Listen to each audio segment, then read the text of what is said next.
নমস্কার রাসেল ভাই, আশা করি ভালো আছেন, কারণ আমি জানি আপনি সবসময় ভালোর দলেই থাকেন। আমার নাম নিলয় চক্রবর্তী, আমি খুলনা জেলার দৌলতপুর থাকি। ভূত এফএমে পাঠানো এটি আমার প্রথম ঘটনা। যা হোক, আজ আমি আপনাদের সাথে যে ঘটনাটি শেয়ার করতে যাচ্ছি সেটা আমার মায়ের কাছ থেকে শোনা একটি ঘটনা। ঘটনাটি আনুমানিক 1990 থেকে 1991 সালের ঘটনা। বলে রাখা ভালো, আমাদের হিন্দু ধর্মীয় মানুষদের যে কোনো শুভ কাজ, যেমন বিয়ে, অন্নপ্রাশন এবং শ্রাদ্ধ ইত্যাদি, এই সময়গুলোতে নাপিত অর্থাৎ যাদের পেশা চুল দাড়ি কাটা, তাদের খুরের ছোঁয়া ছাড়া কোনো কাজ সম্পন্ন হয় না। আমি এবার আমার ঘটনায় চলে যাব। আমার মা আমাকে যেভাবে বলেছিলেন আমি সেভাবেই আপনাদের বলছি। আমার মায়ের যখন 12 বছর বয়স, তখন খুলনার এক নামকরা মন্দিরের নাম উল্লেখ করতে নিষেধ করেছেন, ব্র্যাকেটে দিয়ে দিয়েছেন। মন্দিরের পূজারীর কাছ থেকে শোনা এই ঘটনা। পুরোহিতের নাম আবারও তিনি নামটা দিয়েছেন এবং তারপরে তিনি ব্র্যাকেটে লিখে দিয়েছেন নামটা প্রকাশ না করতে। তিনি ছিলেন একজন তন্ত্র সাধক। তিনি ভূত, পেতনি এবং জিন ছাড়াতেন ওঝার মতন। আমার মা ও আমার দিদা একদিন তার কাছে যান মন্দিরে পুজো দিতে। মন্দিরের পাশে পুরোহিতের ঘর। আমার মা দূর থেকে দেখলেন তার ঘরের ভেতরে একটি টেবিলের ওপর কাঠের থালার ওপর লাল কাপড় দিয়ে ঢাকা কি যেন একটা জিনিস রয়েছে। আমার মা কৌতূহল বশত পুরোহিতকে জিজ্ঞেস করলেন, কাকু, লাল কাপড় দিয়ে ঢাকা ওই জিনিসটি কি? তিনি মজা করে বললেন, ওর ভেতরে একটা হাড় রয়েছে। আমার মা বললেন, কিসের হাড়? এটি আপনার কাছে কিভাবে আসলো? প্রথমে পূজারী তেমন কিছু বলতে চাইলেন না। পরে আমার মায়ের অনেক চোরাচুরির কারণে তিনি ওই হাড়ের পেছনের রহস্য বলতে রাজি হলেন। তার বয়স যখন 20-22 বছর, এত কম বয়স থেকেই ভূত, পেতনি ও তন্ত্রমন্ত্র, জাদু এসব নিয়ে কাজ করতেন। একদিন বর্ষা রাতে আমাদের খুলনা রূপসা শ্মশানে এক মরদেহের সৎকার করতে যান তিনি। যখন সৎকারের কাজ চলছে এমন সময় তিনি সিগারেট খাওয়ার জন্য হাঁটতে হাঁটতে ওই স্থান থেকে কিছুটা দূরে যান। হঠাৎ করে তার একটি পা একটি গর্তের মধ্যে ঢুকে যায় এবং তার পায়ে অনেক চোটও পান তিনি গর্তের ভেতর থেকে তার পায়ের নিচে কিছু শক্ত জিনিস অনুভব করলেন। আমরা জানি যে সব জিনিস নিয়ে যারা কাজ করেন তাদের অনেক সাহস থাকে। স্বাভাবিকভাবে তারও অনেক সাহস ছিল।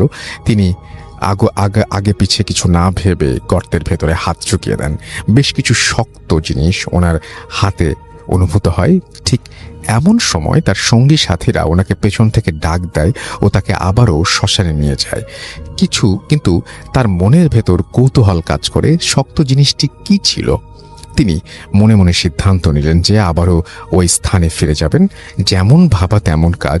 শ্মশানে সকল কাজ শেষ হওয়ার পর সকলের চোখের আড়ালে তিনি ওই স্থানে ফিরে যান এবং ওই গর্তের ভেতরে আবারও হাত ঢুকিয়ে দেন এবং ওই শক্ত জিনিসটি ধরে টান দেওয়ার পর উনি যা দেখলেন সেটা দেখার জন্য উনি ওই সময় প্রস্তুত ছিলেন না। তিনি গর্ত থেকে যে জিনিসটা উঠালেন সেটি একটি লম্বা হাড়।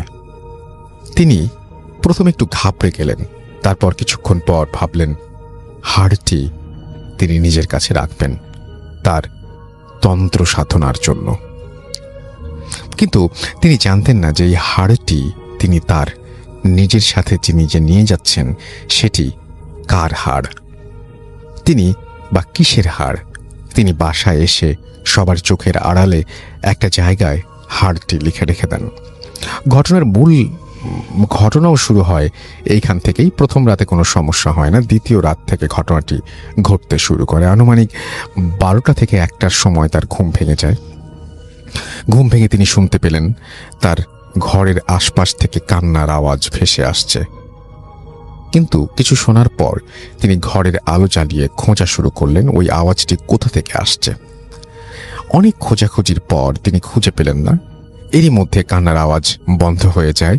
তৃতীয় রাতে গত রাতের মতো আবার ঘুম ভেঙে যায়। আজও তার ঘুম ভাঙল কান্নার আওয়াজে এবং তিনি চোখ খুলে দেখলেন একটি কালো ছায়ার মূর্তি তার ঘরের ভেতর থেকে হেঁটে যাচ্ছে এবং তার ঘরের ভেতরে হেঁটে বেড়াচ্ছে। ছায়া মূর্তিটি দেখে একটি মেয়ের ছায়ামূর্তি বলে মনে হলো।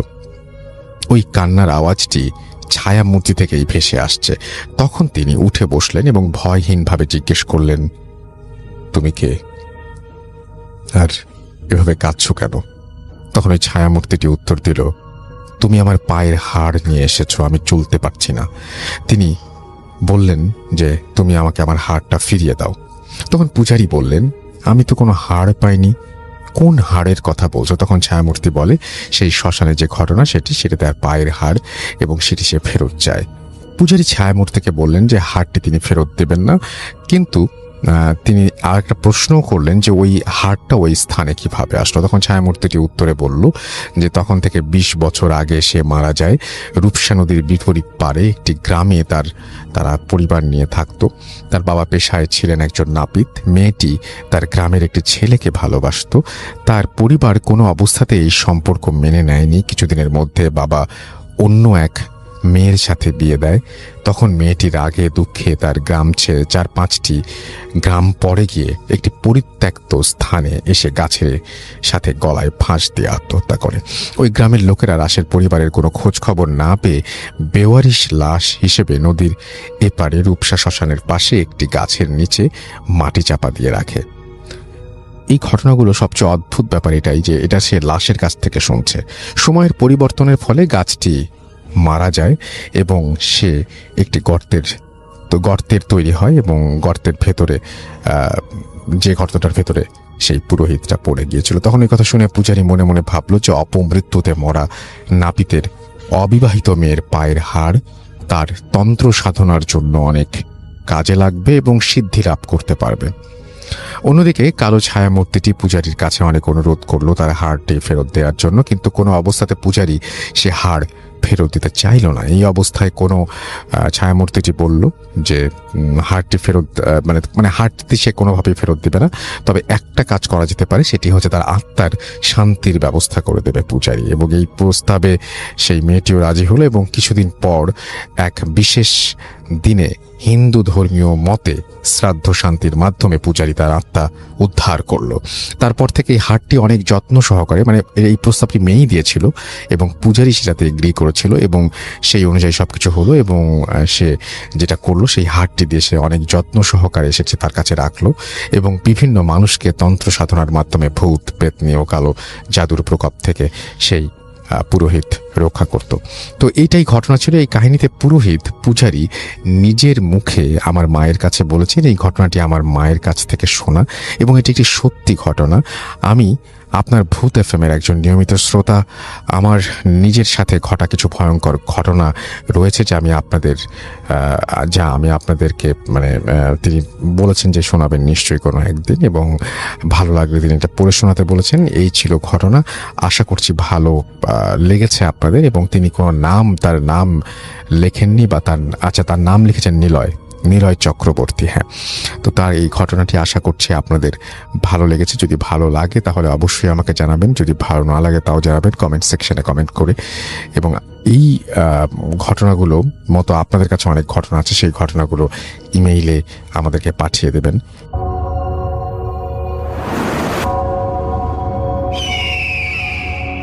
Welcome back. আপনাদের সবাইকে স্বাগত জানাই আমি রাসেল। আশা করছি আপনারা সবাই ভালো আছেন, ভালোর তলে আছেন। আমিও ভালো আছি আর ভালোর তলে আছি। চলে যাব আরও একটি ঘটনায়। যদি ভালো লাগে সাথে থাকবেন। থ্যাংক ইউ রাসেল ভাই। থ্যাংক ইউ রাসেল ভাই ফর ইনভাইট মি স্টুডিও। মূলত এটা আমার প্রথম ভূত এফএমে আসা। আচ্ছা, আমার পরিচয়টা আমি দিচ্ছি। আমি সুমন, মালিবাগ চৌধুরীপাড়া থেকে এসেছি। জি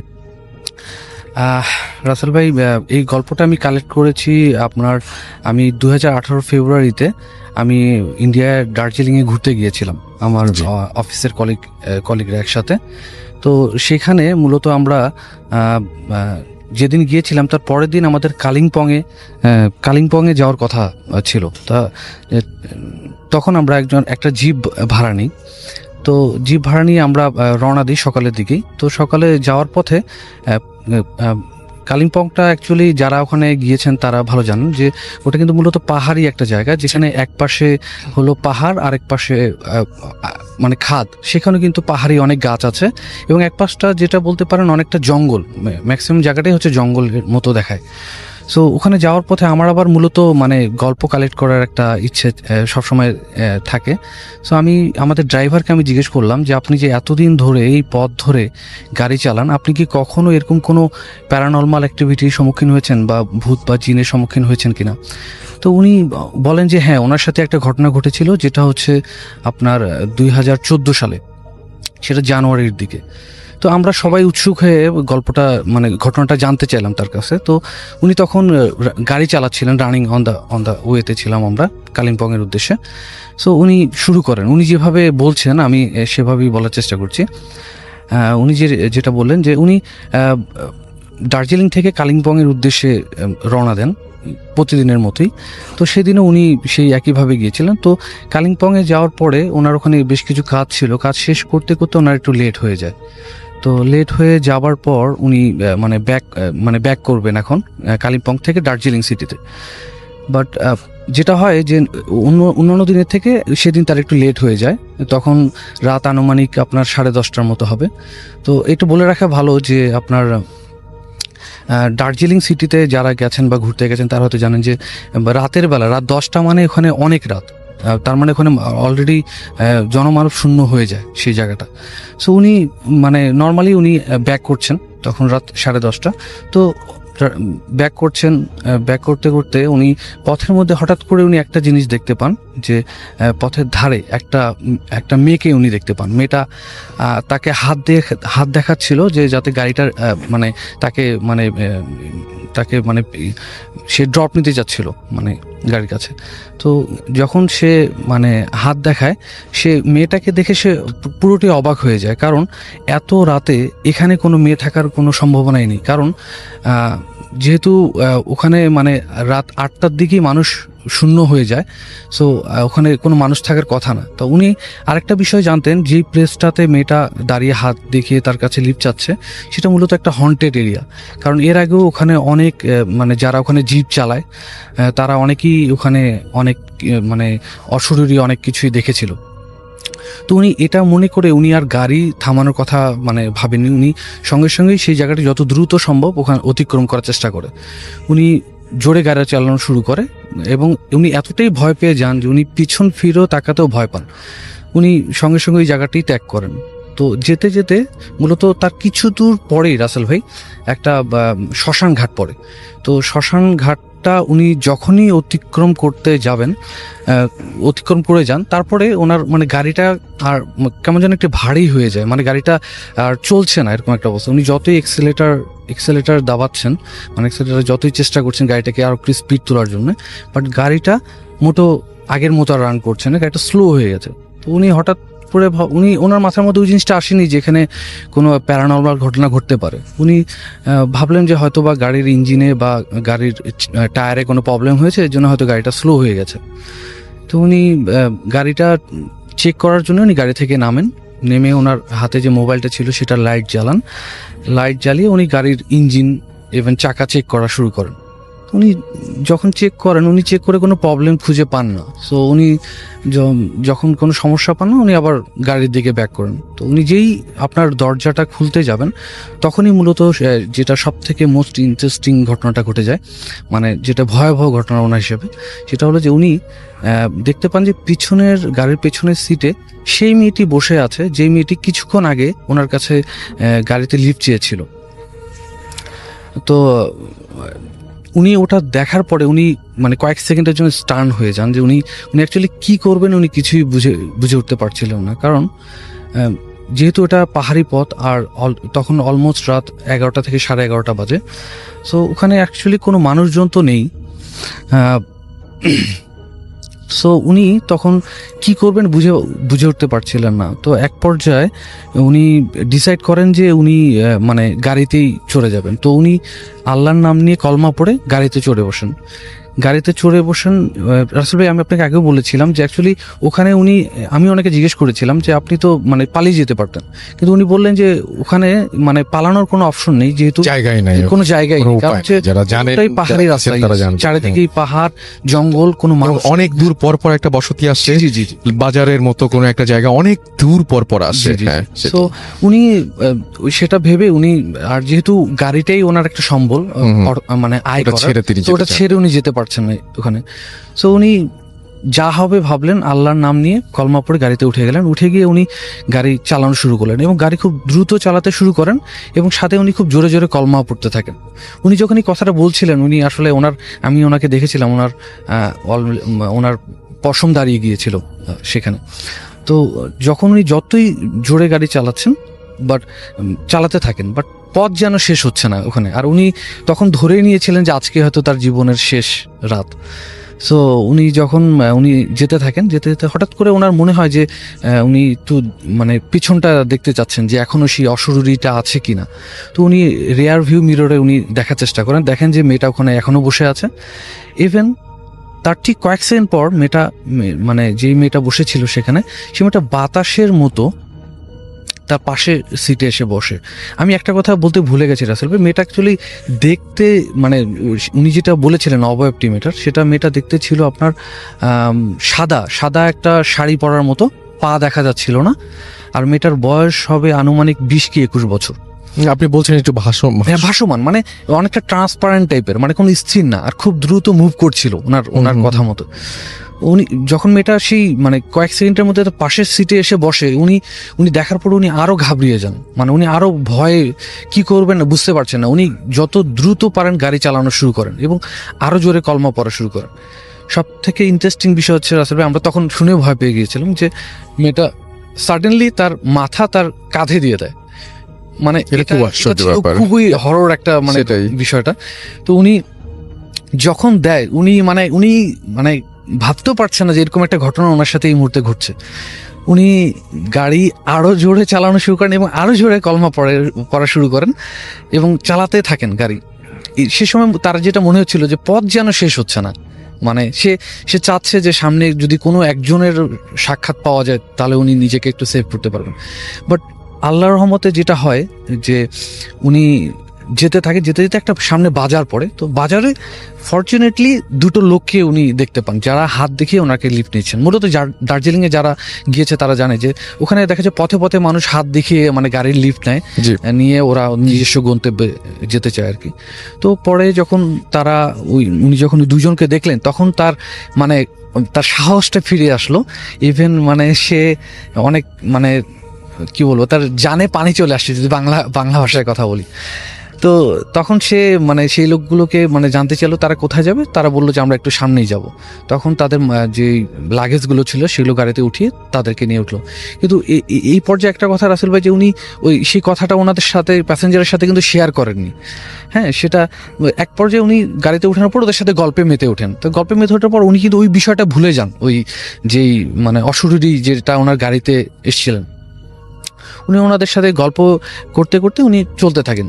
চলার এক পর্যায়ে দেখা যায় যে সেই প্যাসেঞ্জারগুলো তাদের গন্তব্যে চলে আসে এবং তখন তারা সে ওনাকে ওখানে নামিয়ে দেওয়ার পরে তো ওনাদের লাগেজগুলো ছিল সেগুলো তিনি ওনাদেরকে বুঝিয়ে দেন। বুঝিয়ে দিয়ে উনি আবার গাড়িতে চলে আসেন, আবার ড্রাইভ করতে শুরু করেন। ততক্ষণে উনি কিন্তু পুরোটাই ভুলে গেছেন, উনি আর ওই বিষয়টি তার মাথায় নেই। তো চলতে চলতে হঠাৎ করে তার কি যেন মনে হয়, সে আবার সেই রিয়ার ভিউ মিররের দিকে আবার উনি দেখার পরে যেটা হয়, তিনি তখন অবাক হয়ে যান যে সেই অশরীরী আত্মাটি এখনো সেই ব্যাক সিটে বসে যাওয়ার পর ঠিক সে আবার কলমা পড়া শুরু করে এবং আবার জোরে গাড়ি চালানো শুরু করে। মূলত এখন উনি কিন্তু ওনার বাসার উদ্দেশ্যেই যাচ্ছেন, দার্জিলিংয়ে ওনার বাসা। তো যখন আবার কলমা পড়তে থাকেন, সে পর্যায়ে ঠিক আগের মুহূর্তে যেটা হয়েছিল যে সেই আত্মাটি আবার একইভাবে বাতাসের বেগে ঠিক ওনার পাশের সিটে চলে আসার পরে উনি সেটা দেখে আরো ভীতু হয়ে যান। তো পরবর্তীতে যেটা হয়, কিছুক্ষণ পরে উনি যেটা বললেন আমাকে, যে ঠিক ওনার কাছে এসে পুরো বাতাসের মতো আত্মাটি মিশে যায়। পরে উনি কলমা পড়া বন্ধ করেন না, উনি পড়তে ঠিক অনেক কিছু দূর যাওয়ার পরে তার মানে বাসায় উনি ফিরে চলে আসেন। বাসায় আসার পরে উনি বিষয়টা মূলত কাউকে শেয়ার করেন না। বাসায় উনি ঢুকেই প্রথমে যেটা করেন, ওনার একটা ছোট বাচ্চা ছিল, তো উনি ছোট বাচ্চাটার কাছে প্রথমে যান, গিয়ে তাকে আদর করতে চায়। তো বাচ্চাটা মূলত তাকে দেখার পর থেকে মানে কাঁদতে থাকে। তো তো উনি ভেবেছেন এটা নর্মাল, বাট সে তাকে দেখার পরে মানে কাদা আর বন্ধ হয় না। তো উনি এক পর্যায়ে তার ওয়াইফ তার কাছে এসে বলে, যেহেতু তুমি বাইরে থেকে আসছো, তুমি একটু হাত মুখ ধুয়ে না, আমি তোমাকে খাবার দিচ্ছি। তখন রাত বেশ আনুমানিক 12টা এরকম বেজে গেছে। তো উনি যথারীতি ওনার রুমে যান, মানে ফ্রেশ হয়ে রুমে চলে যান। রুমে চলে যাওয়ার পরে ওনার ওয়াইফ ওনাকে খাবার এনে দেন। বাট অ্যাকচুয়ালি ওইখানে থেকে আসার পরে ওনার শরীরটা কিন্তু রাসেল ভাই অনেক ভার হয়ে যায়, মানে উনি মানে নিজেকে একটু মানে অসুস্থ ফিল করতে শুরু করেন। তো ওনাকে খাবার দিলে উনি খাবারটা খেতে পারেন না। তো উনি মানে মানে শুয়ে পড়েন। তো শুয়ে পড়ার পরে ওনার শরীর খুবই খারাপ, ঠান্ডায় উনি কাঁপছিলেন ওই সময়, মানে ওনার তখন অলমোস্ট তার বেশ জ্বর চলে আসে। তো এক পর্যায়ে উনি কি করেন, ওনার মাকে ডাকেন। ওনার মাকে বলেন যে, মা, আমার মানে বেশ ঠান্ডা লাগছে, আমার কাঁপুনি দিয়ে জ্বর আসছে, আমি কি করব?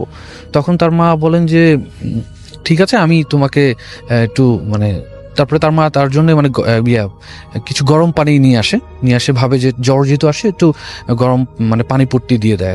দিয়ে দেওয়ার পরে তারপরও তার মানে শরীরটা খুব একটা হয় না। তার মা তাকে বলে যে, তুমি ঘুমিয়ে পড়ো, এখন সকালে হতে হতে দেখবা যে জ্বর হতে চলে যাবে।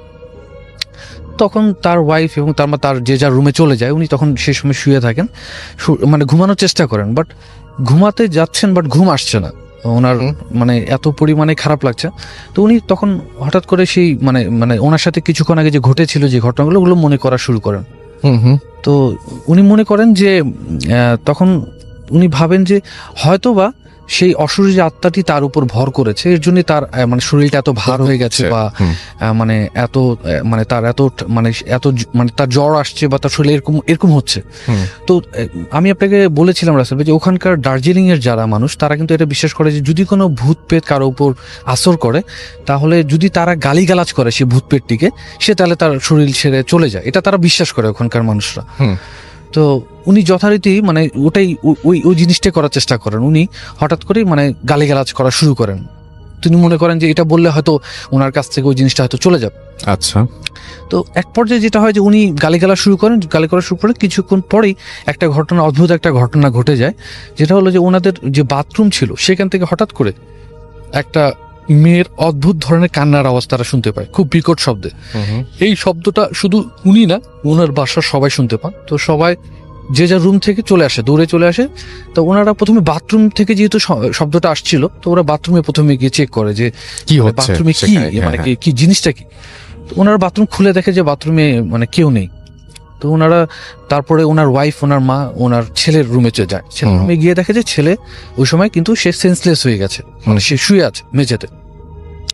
তো তারা অবাক হয়ে যায় যে মানে বিষয়টা কি, মানে এরকম চিৎকার একটা সাউন্ড আসছে, বাট তার ছেলেও এখন মানে সেন্সলেস, কথা বলছে না।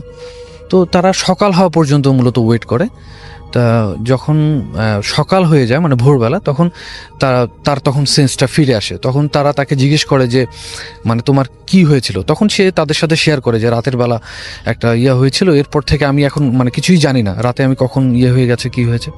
তো তারা তখন ঠিক করে যে তাকে তাদের এলাকার যে ইমাম সাহেব ছিলেন, তাকে তার কাছে তারা নিয়ে যান। আচ্ছা। নিয়ে যাওয়ার পরে ইমাম সাহেব ওনাকে তখন জিজ্ঞেস করে যে মানে আপনার সাথে কি হয়েছিল গত রাতে। তো উনি পুরো ঘটনাটাই শেয়ার করেন তখন। হ্যাঁ, জি, ওনার সাথে যে ঘটনাগুলো হয়েছে। তো ইমাম সাহেব পুরো ঘটনাটা শোনার পরে উনি মানে ওনাদেরকে যেটা বলেন যে ওনার অ্যাকচুয়ালি ওনার সাথে মানে যে জিনিসটা এসেছিল সেই জিনিসটা খুব একটা মানে ভালো জিনিস ছিল না, সে তার বড় একটা ক্ষতি করে ফেলতে পারতো। তো আল্লাহ তাকে মানে সেভ করেছেন ওনার ভাষা অনুযায়ী। তো উনি তারপরে ওনাকে মানে একটু ঝাড়ফুঁক দিয়ে দেন, পানি পোড়া, তেল পরা পরিয়ে ওনাকে বলেন যে এখন উনি যাতে বাসায় নিয়ে যায় তাকে। উনি রাসেল ভাই যেটা হচ্ছে যে উনি তারপরে বাসায় তার ফ্যামিলি তাকে নিয়ে যেত। উনি এতটাই অসুস্থ হয়ে গিয়েছিলেন যে নিজের শরীর মানে নিজে যে হেঁটে যাবে এই শক্তিটা তার ছিল না। তাকে নিয়ে যাওয়ার পরে বাসায় উনি যাওয়ার পরে উনি তখনও অসুস্থ।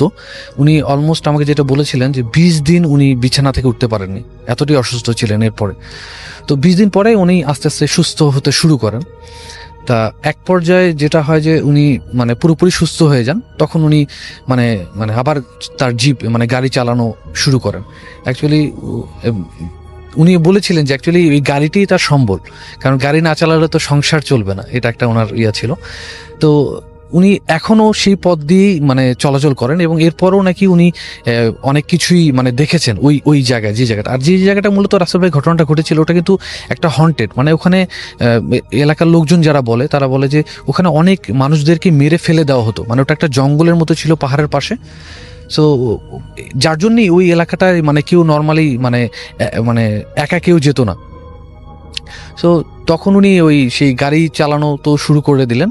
তো এরপর থেকে উনি, যেটা আমি অফ ইয়ার আপনাকে বলেছিলাম, যে উনি মানে এরপর থেকে উনি যখনই কোনো একা মানে যেতে শুরু করেন তখন উনি মানে সিগারেট খাওয়া শুরু করে দেন। আমি আবার জিজ্ঞেস করেছিলাম যে কেন আপনি সিগারেট কেন মানে মানে খাচ্ছেন। উনি বলেন যে আসলে উনি বিশ্বাস করেন এটা যে মানে আগুন জাতীয় জিনিসকে এই ধরনের মানে ভূত পেতরা ভয় পেয়ে থাকে, এগুলো দেখলে তারা আসবে না। তো এখনো ওনার নাকি মানে যখনই ওই জোনটা দিয়ে যায়, হন্টেড প্লেসটা দিয়ে যায়, আছেন দেখতে পাচ্ছি আরো অনেকেই এই মুহূর্তে, এবং আশা করছি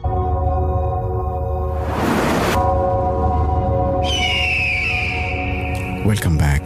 আপনাদের সবাইকে স্বাগত জানাই আমি রাসেল। আশা করছি আপনারা সবাই ভালো আছেন, ভালোর তলে আছেন। আমিও ভালো আছি আর ভালোর তলে আছি। চলে যাব আরও একটি ঘটনায়, যদি ভালো লাগে সাথে থাকবেন।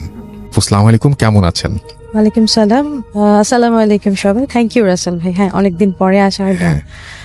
পাপড়ি ধানমন্ডি থেকে, ইন ডিটেল বলছি না কারণ প্রবলেম আছে কিছু। ওকে, আজকে যে ঘটনাটা শেয়ার করবো এটা খুব বেশি দিন আগে হয়েছে বা এরকম কিছু না, জাস্ট এই জানুয়ারিতে 2019 জানুয়ারি আমাদের রিসেন্ট একটা ঘটনা। হ্যাঁ, রিসেন্ট একটা ঘটনা।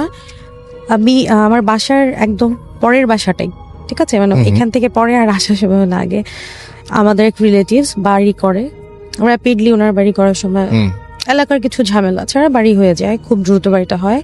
অ্যান্ড ফাইনালি কাজ শেষ, জানুয়ারিতে ওনারা নতুন ভাড়াটে ওঠা শুরু হয় 1 তারিখ থেকে।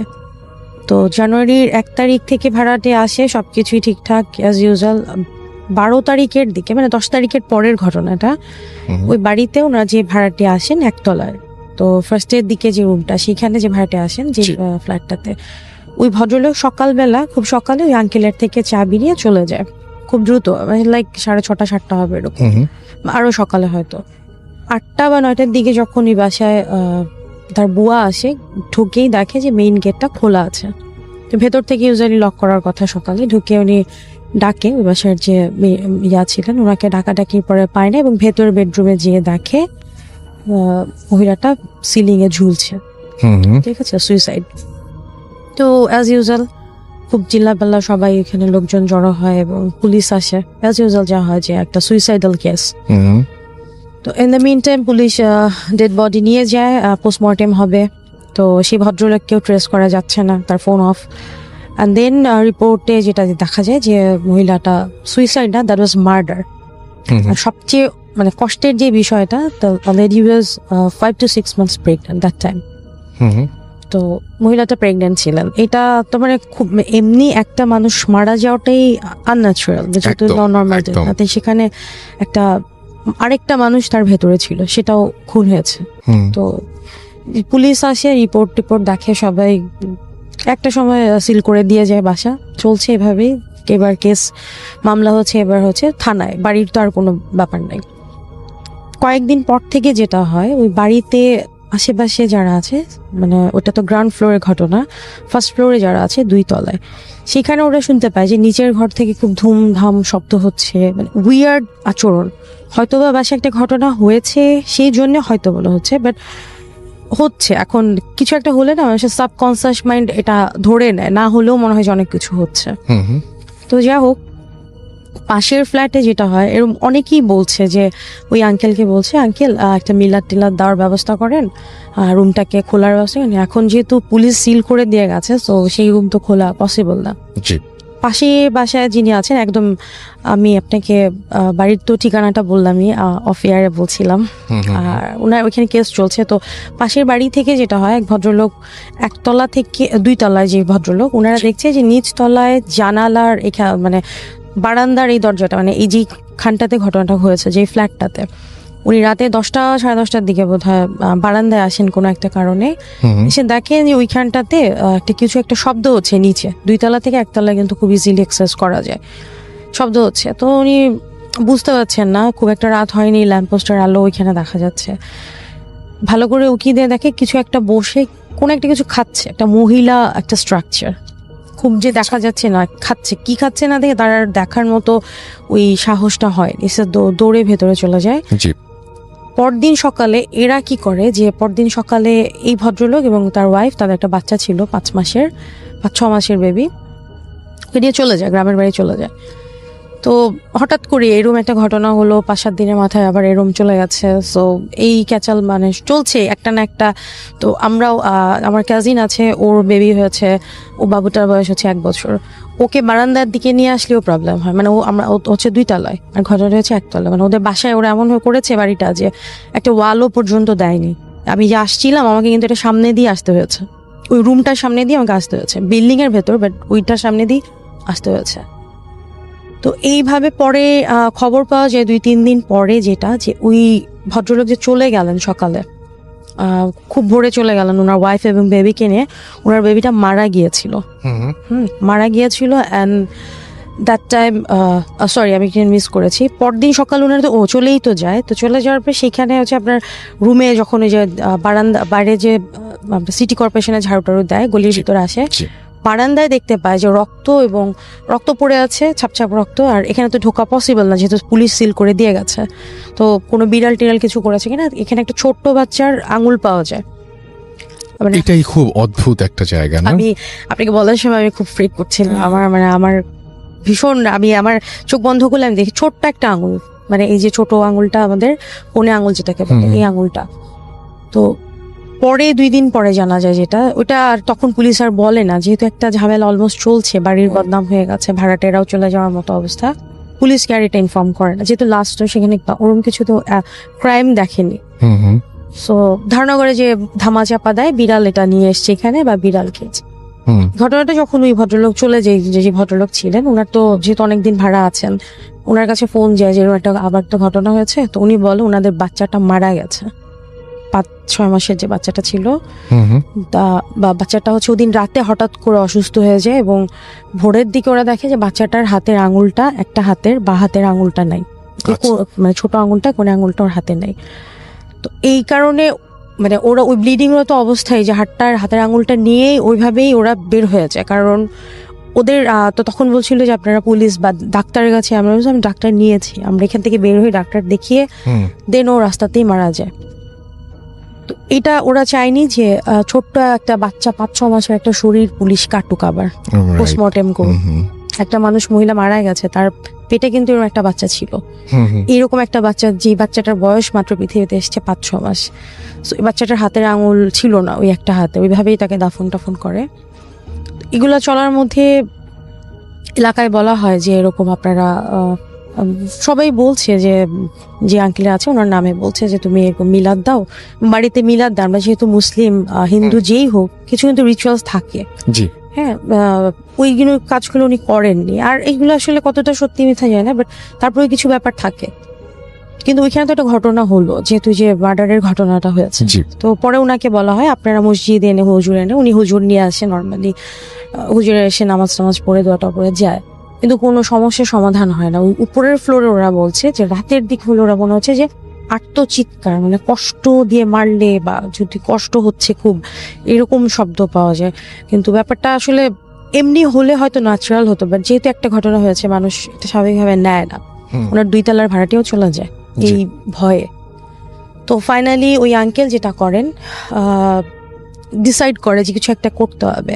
ইন দ্য মিন টাইম পুলিশের সাথে নেগোসিয়েট করে, এই আপনার মার্চে হয়তো বা ফেব্রুয়ারির লাস্টে একটা ঝামেলা, মানে বলে যে রুমটা আপনারা খুলতে পারেন, আমরা যেহেতু দেখছি 60 days হয়েছে অলমোস্ট, আমরা দেখছি ব্যাপারটা। ওই দিন লাইক আমি মার্চের ফার্স্টের দিকে একদিন রাতে 8টা-9টা বাজে, আমার ভীষণ ক্ষুধা পেয়েছে, 8:30-9টা হবে এরকমই। আমি আপুকে বললাম চলো খাওয়া দাওয়া করে আসি, রাতে ডিনার।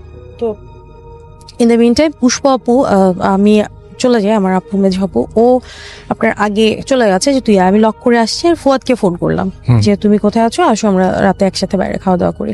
আচ্ছা। তো আপু ফুয়াদ বলে আচ্ছা তোমরা যাও, আমি পৌঁছে যাব। আমি ওইখানে নিচে গেটে তালা দিয়ে আসছি, আপু আগে গেছে, গাড়িতে উঠবে, যে তুমি আসো। আমি যাওয়ার সময় আমার গেট থেকে বের হওয়ার সময় আমি দেখি যে প্রচন্ড মানে আপনার আতর, বিভিন্ন রকমের আতর, মানে কড়া স্মেল। আতরের গন্ধ তো এমনিই খুবই করা হয়, তার মধ্যে অনেক রকম আতর। মানে আমি ওইটুকু জায়গা মনে হচ্ছে যে আমি যাওয়ার সময় আমার হঠাৎ করে শরীরটা কেমন অস্বস্তি হচ্ছে, মানে লাইক যে শরীর ভারী হয়ে যাওয়া না, মানে ব্যথা করছে বা জ্বর আসলে যেরকম হয় এরকম একটা সিচুয়েশন। আমি যেই মানে ক্রেজ নিয়ে খেতে গিয়েছিলাম, পানি ছাড়া আমি কিচ্ছু খেতে পারিনি, কিচ্ছু না। একটা মানে একটা শসা পর্যন্ত মুখে দিতে পারছি না, যে আমি এত হাঙ্গার অবস্থায় গেছি। জি। আপু বলছে যে হঠাৎ করে কি হলো তোর, আমার ফেস নিয়ে কেউ বলছে যে আস্তে আস্তে আরো নীলচে টাইপের হয়ে যাচ্ছে, মানে খুবই ব্যথায় যদি শরীর থাকে এরকম। দেন আমরা চলে আসি, 10টার মতো বাজে তখন, অলমোস্ট চলে আসি, 9:30 10টা বাজে চলে আসি।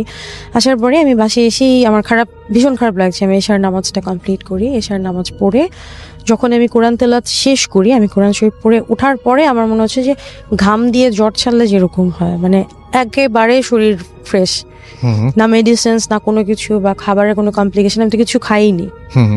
তো in the mean time bell বাজে, ফুয়াদ আসে। তো ফুয়াদ আসার পরে আমি বললাম যে কি হয়েছে, তুমি কোথায় ছিলে? ও খুব হাঁপাচ্ছে যে পানি দাও পানি দাও। কি হয়েছে? তো বলে তুমি কোথা দিয়ে কখন কয়টা বাজে বের হয়েছো? তাই বললাম যে ঠিক এই সময় তোমাকে তো ফোন করেছি আমি বের হওয়ার সময়। ও যেটা আমায় জানায় যে ওই বাসায় আঙ্কেল ডিসাইড করেন যে একজন বড় আলেম টাইপের সাথে কথা বলেছে, উনি বলেছিলেন 8 জন কোরআনে হাফেজ ওনার বাসায় নিয়ে এসে যে সিস্টেমে কোরআনে হাফেজ দিয়ে ওইখানে পিউরিফাই করার জন্য। আল্লাহর কালাম যেখানে থাকে, আমরা মুসলিম হলে যেহেতু সে যে মারা গেছেন উনিও মুসলিম ছিলেন, খারাপ কিছু থাকতে হয়তো এক্সিস্ট করবে না। অ্যান্ড ফর দ্যাট তারা কি করেন 8 জন। আমি প্রশ্ন করলাম যে 8 জন কেন? তো ফুয়াদ বলে আগে ঘটনাই শোনো। ওইখানে গেছে, ও আমাদের ব্রডব্যান্ডের বিজনেস, তো বেশ কিছু প্রবলেম হচ্ছিল। কয়েকজনই কমপ্লেন যে ভাই একটু প্রবলেম হচ্ছে, ওর এমপ্লয়িকে না পাঠিয়ে ও নিজে যায় যে আমি একটু দেখে আসি কি অবস্থা।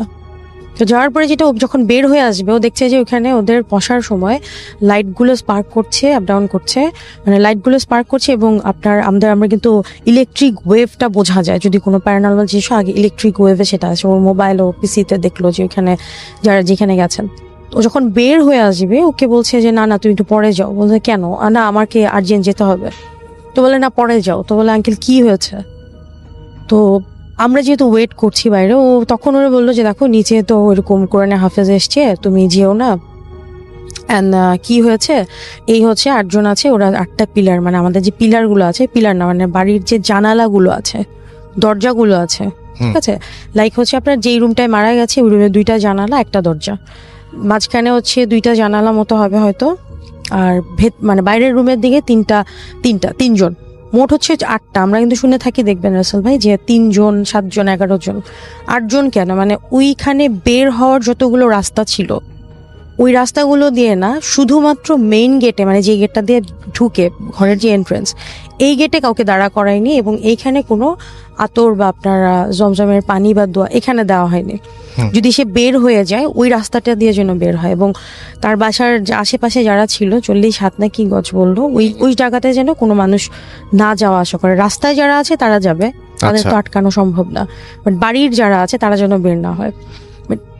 আনফর্চুনেট দ্যাট টাইম আমি ওই রাস্তাটা দিয়ে পাস করি, ঠিক আছে, মানে আমি তো না জেনে গেছি, আপুও কিন্তু গেছে, আপুর হয় নাই, কোনো প্রবলেম হয় নাই, বিকজ হচ্ছে আপু আগে চলে গেছে, আমি 1 থেকে 1.5 মিনিটের গ্যাপে বের হয়েছি। সো এই ঘটনাটার পরে দরজা জানালা খুলে দিল। সো তখন রিলেট করলাম মেবি সামথিং হ্যাপেন, কারণ না হলে হঠাৎ এরকম হওয়ার কোনো কারণ নাও হতে পারে। ঘটনাটি যিনি পাঠিয়েছেন উনি নাম প্রকাশে অনিচ্ছুক, উনি একজন ইতালি প্রবাসী। তো ঘটনাটি ওনার নানির আব্বার সাথে ঘটে যাওয়া ঘটনা, যেই ঘটনাটি উনি ওনার আম্মুর মুখ থেকেও শুনেছেন, বিভিন্ন সময় এই ঘটনাটি উনি শুনেছিলেন। তো ঘটনাটির সময়কাল 1976 সাল।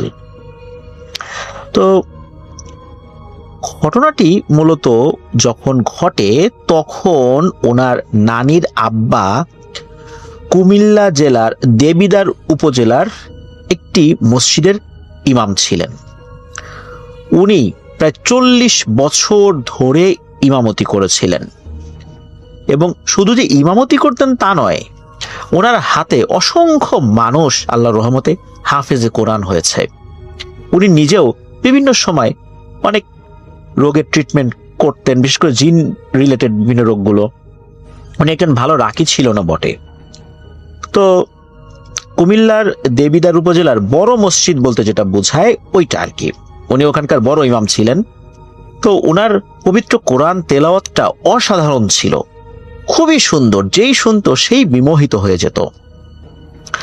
ওনার পিছনে একবার নামাজ পড়লে ওনার তেলাওয়াত শোনার জন্য অনেকেই আবার আসতেন। 1971 সালে মহান মুক্তিযুদ্ধের সময় অনেক পাকিস্তানি সোলজাররাও নাকি তার পিছনে নামাজ পড়তে আসতো।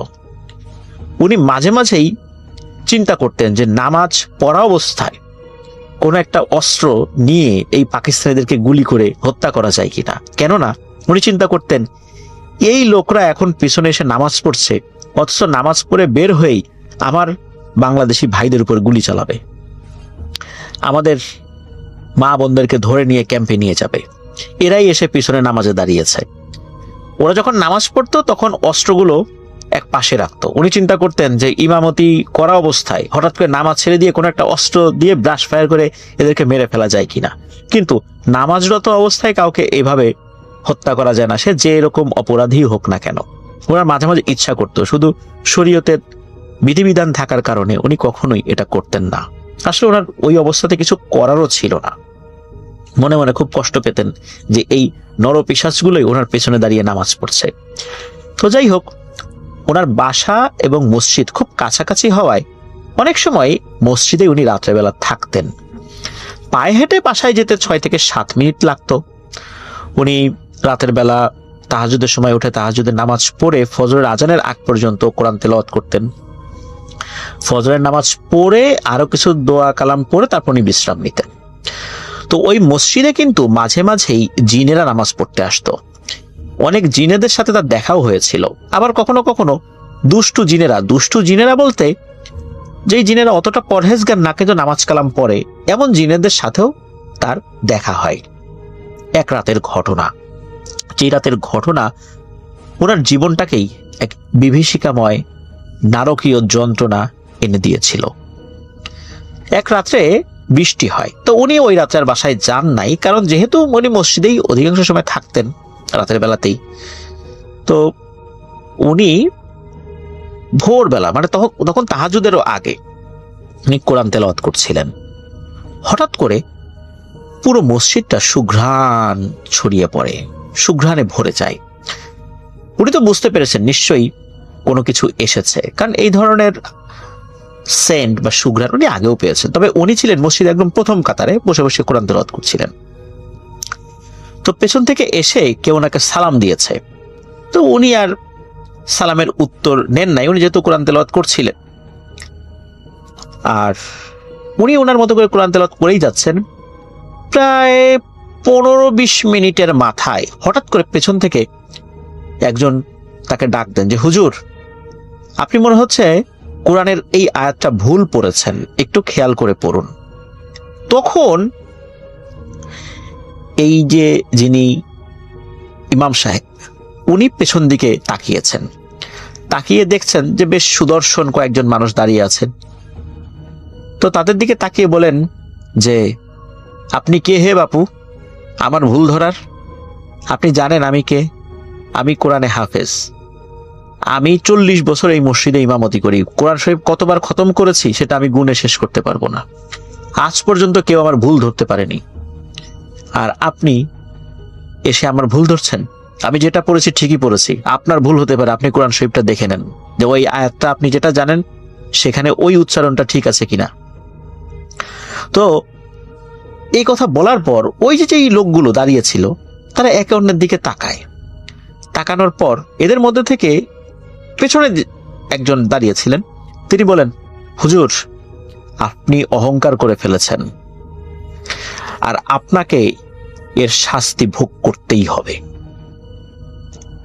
এরপরে হঠাৎ করে ওনার ডান দিকে, ডান কান বরাবর প্রচন্ড জোরে একটা থাপ্পড় এসে লাগে। এরপরই উনি সেন্স হারিয়ে ফেলেন। এদিকে উনি তো মসজিদের ভেতরে ছিলেন। ফজরের আজানের কিছু সময় পর লোকজন আসার পরে দেখা যায় যে উনি ভেতরে অজ্ঞান অবস্থায় পড়ে আছেন। তো তাকে ওখান থেকে উদ্ধার করে তার বাড়িতে নিয়ে আসা হয়। বাড়ি তো মসজিদের পাশেই ছিল। সবাই ভেবেছেন হয়তো বা রাত জাগার কারণে অজ্ঞান হয়ে গিয়েছেন, বা অসুস্থতা তো হতেই পারে, যে কোনো সময় মানুষের অসুস্থ ভাব আসতেই পারে। তো জোহরের নামাজের কিছুক্ষণ আগে ওনার জ্ঞান ফেরত আসে, কিন্তু উনি আর কথা বলেন না, চারদিকে তাকান, কথা বলেন না। এরপরই উনি এমন এমন কথা বলা শুরু করেন, বিশ্রী ভাষায় গালিগালাজ, শরীরে কোনো কাপড় রাখেন না, মানে একদম বদ্ধ উন্মাদ বলতে যেটা বোঝায়। এমন একজন আলেম যার হাতে অসংখ্য মানুষ হাফেজ হয়েছে আল্লাহর রহমতে, তার এমন একটা অবস্থা, তার কথাবার্তার যে কি ভয়ঙ্কর অবস্থা তা তো বুঝতেই পারছেন প্রিয় লিসেনার্স। এবং উনি যখন খাবার খেতেন, কয়েকজনের খাবার একসাথে খেয়ে ফেলতেন। আর ওনার এই ধরনের সিচুয়েশনে তার পিছনে তো আসলে ইমামতি, মানে তার পেছনে তো আসলে নামাজ পড়া শরীয়ত অনুযায়ী এটা ঠিক নয়, কারণ পাগল অবস্থায় কারো ইমামতি আসলে করার কোনো যোগ্যতা থাকে না। আর পাগল অবস্থায় তার উপর নামাজ বা শরীয়তটাও বলবৎ থাকে না। তখন মসজিদে, মানে দেবীদার মসজিদে ইমামতির জন্য একজন নতুন হুজুর রাখতেই হবে। নতুন হুজুর আসেন, তো এই যে যিনি নানা, উনি তো যেই কোয়ার্টার বাসায় থাকতেন, মানে যে কোয়ার্টারটা ছিল, কোয়ার্টার ওনার জন্য একটা বাসা ছিল, এখন ওই বাসাটা ছেড়ে দিতে হবে। নতুন হুজুর এসেছেন, তিনি তার ফ্যামিলি নিয়ে ওখানে থাকবেন, তো ওই বাসাটা ছেড়ে দিতে হয়।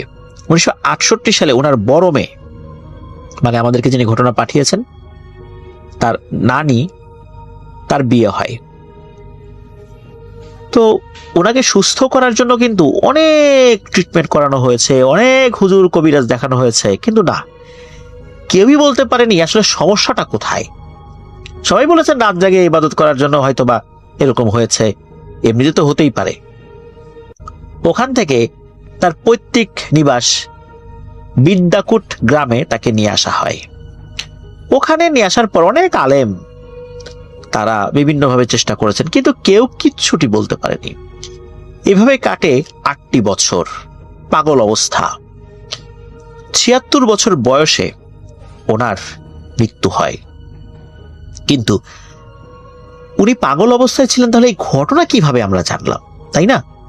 আসুন সেটা শুনি। মৃত্যুর 40 দিন আগে হঠাৎ করেই উনি ওনার সকল ছেলে মেয়েদের নাম ধরে ডাকে, অথচ এই 8টি বছর উনি কাউকে চিনতেন না। ওই সময় তো ওনার অন্য ছেলে মেয়েদের বিয়ে শাদী হয়ে গেছিল, বিশেষ করে ওনার মেয়েদের বিয়ে হয়ে তারা শ্বশুর বাড়িতে ছিল। তো উনি সবার খোঁজ খবর নিচ্ছে, এবং উনি বলতেই পারেন না যে 8টা বছর ওনার কি হয়েছে। 8 বছর পর মনে হচ্ছে উনি সুস্থ হয়েছেন। তবে সুস্থ হলে মানসিকভাবে সুস্থ হন, কিন্তু শারীরিকভাবে উনি প্রচন্ড অসুস্থ ছিলেন। এই 8 বছর উনি পাগল হয়েছিলেন। তখন তাকে জিজ্ঞেস করা হয় কি হয়েছিল, তখনই মূলত ওই রাত্রে জিনেদের সাথে ঘটে যাওয়া ঘটনা উনি বলেন, এবং